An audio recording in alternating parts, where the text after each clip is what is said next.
الله خالق كل شيء، الله خالق كل شيء، وهو على كل شيء وكيل.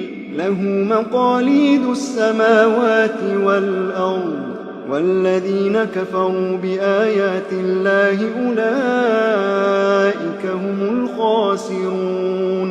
قل أفغير الله تأمروني أعبد أيها الجاهلون؟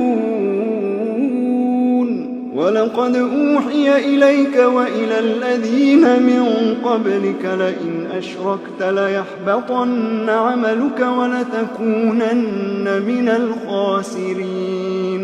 بل الله فاعبد وكن من الشاكرين. وما قدر الله حق قدره والأرض جميعا قبضته يوم القيامة والسماوات مطويات بيمينه سبحانه وتعالى